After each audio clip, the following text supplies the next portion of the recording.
میں ایک دفعہ مدینہ منورہ میں مسجد نبوی میں باب السلام کے پاس بیٹھا ہوا تھا اور کتاب دیکھ رہا تھا سن 62 میں. تو ایک حاجی صاحب میرے پاس آ کر بیٹھ گئے. سفید ریش بوڑھے آدمی تھے. اردو میں پوچھنے لگے کہ تم کون ہو, کیا کرتے ہو, کہاں سے آئے ہو. میں نے کہا کہ میں ایک طالب علم ہوں, پاکستان سے آیا ہوں. تو اس نے کہا کیا پڑھتے ہو. میں نے کہا دین پڑھتا ہوں. تو ہنس پڑے. میں نے کہا بابا جی کیوں ہنس. تو اس نے کہا لوگ چاند پہ چڑھ گئے اور آپ لوگ اب تک وہ پرانی پیلی کتابیں پڑھ رہے ہیں. تو پہلے تو مجھے بڑا افسوس ہوا کہ یہ شخص حج کے لیے آتا ہے اور اس کا اپنے دین کے بارے میں یہ سوچ اور خیال ہے.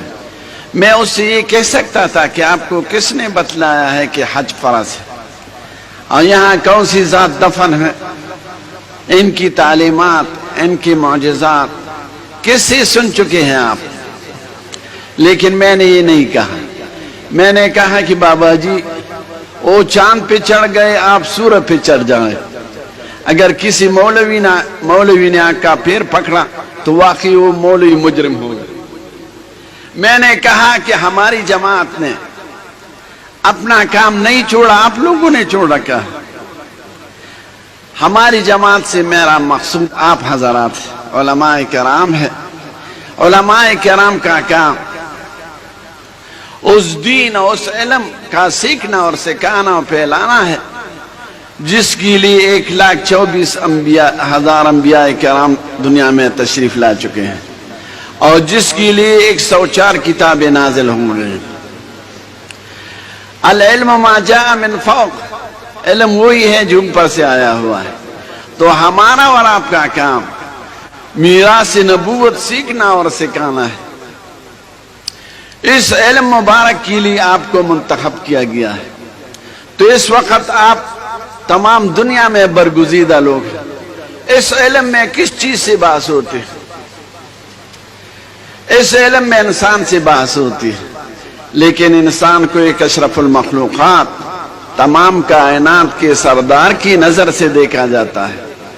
انسان کو بتلایا جاتا ہے کہ آپ تو 100 سال پہلے نہیں تھے, پھر آئے دنیا میں, دنیا سے بھی جانے والے ہیں, دنیا میں کیا کرنا ہے تمہیں, اور پھر آگے کس منازل کو آپ نے طے کرنے ہیں. آپ کو کس نے پیدا کیا ہے, کس عمل سے وہ راضی ہو جاتے ہیں, اور اس عمل کی بتلانے کے لیے آپ نے کن لوگوں کو بھیجا ہے آپ کے پاس, انبیاء کرام, اور ان کے حقوق کیا ہے.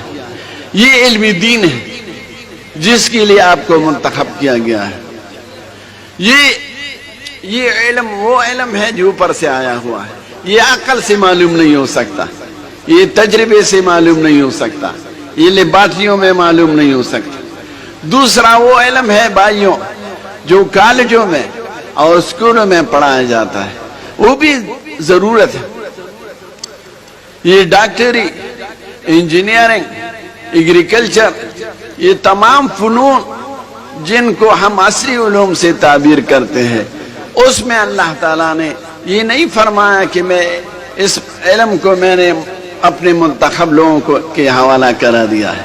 انجینئرنگ میں, زراعت میں, ڈاکٹری میں مسلمان اور کافر کا فرق نہیں ہوتا. مسلمان بھی ڈاکٹر ہوتا ہے, انگریز بھی ڈاکٹر ہوتا ہے. مسلمان بھی انجینئر ہوتا ہے, انگریز اور ہندو بھی انجینئر ہوتا ہے. یہ علوم ایسے ہیں جس کے لیے انبیاء کرام دنیا میں تشریف نہیں لائے, جس کے لیے آسمانی کتابیں نازل نہیں ہوئی. یہ وہ علوم ہے جو انسان کے عقل, تجربے اور لیبارٹریوں کے حوالہ کرا دیا گیا ہے. ان علوم میں بھی انسان سے بحث ہوتی ہے, لیکن انسان کو ایک حیوان کی نظر سے دیکھا جاتا ہے کہ ایک حیوان ہے, لیکن اس حیوان کو ماڈرن حیوان بنانا ہے. انسان اس علوم کی ماہر, دنیاوی علوم کی ماہر, ایک ماہر ہے جس کا نام ہے ڈارون. ڈارون کا نظریہ یہ ہے کہ انسان پہلے بندر تھا, پھر کئی لاکھ سالوں کے بعد